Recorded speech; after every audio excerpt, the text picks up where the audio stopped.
Oi, vamos iniciar a correção dos exercícios?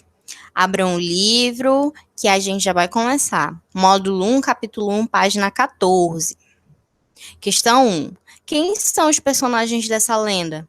A resposta é Catu-Boré, que se tornou Irapuru, Mainá e os demais indígenas da tribo.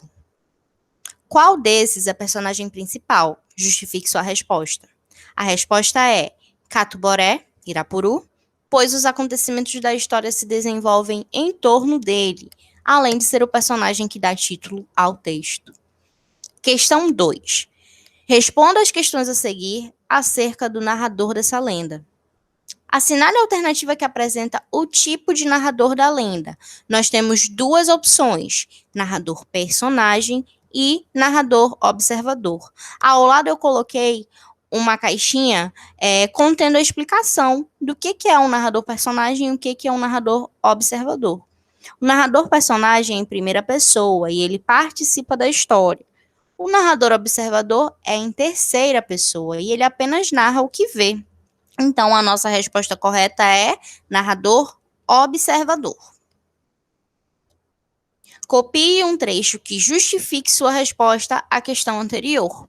A resposta é: em uma tribo no interior da floresta amazônica, havia um jovem indígena que tocava flauta de forma magnífica. Letra C.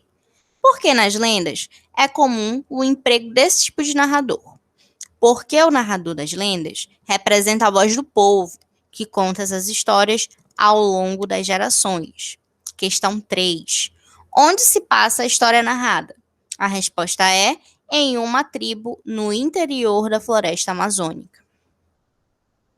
Questão 4. Responda as questões a seguir a respeito do tempo dessa narrativa. A. É possível saber quando se passa a história? Comente. Não, pois não há nenhuma indicação exata de tempo. É possível apenas saber que a história ocorreu no passado. Letra B. Releia o trecho a seguir. Sublinhe as expressões que indicam passagem de tempo nesse trecho. Nós temos 3 expressões sublinhadas: alguns dias antes do casamento, ao final do dia e à noite. Todas elas estão indicando passagem de tempo. Letra C. Qual é a importância dessas expressões em uma narrativa, como a lenda que você leu? A resposta é: ao marcarem a passagem de tempo, essas expressões auxiliam o leitor a compreender a sucessão de acontecimentos na história. Nesse trecho, tais indicações ajudam o leitor a perceber o tempo que Catu-Boré ficou sumido, justificando a preocupação de Mainá e dos demais indígenas. Questão 5. Enumere os acontecimentos a seguir de acordo com o enredo de A Lenda do Irapuru. Nós temos aí frases, que correspondem aos acontecimentos da lenda. Vocês vão numerá-los de acordo com a ordem dos acontecimentos, a ordem dos fatos. Então, aí fica 2, 4, 3, 6, 1 e 5. 6. Qual o significado do apelido Catu-Boré? A resposta é a flauta mágica. 7. Qual a relação desse apelido com o pássaro Irapuru? A resposta: o pássaro tem um belo canto, assim como o som da flauta de Catu-Boré. Questão 8. Por que todas as jovens da tribo queriam se casar com Catu-Boré? Assinale a alternativa correta. Porque ele era muito bonito? Porque ele pescava muito bem? Não, porque ele tocava flauta de forma magnífica. Então, essa é a resposta correta. Por que Catu-Boré pediu a Tupã que o transformasse em uma ave? Para que pudesse cantar para Mainá e acalmar sua tristeza. Releia mais um trecho do texto. Então, aí ao lado nós temos mais um parágrafo da nossa lenda, com 2 palavras destacadas em negrito: feio e belo. Qual relação de sentido o uso dessas palavras cria no texto?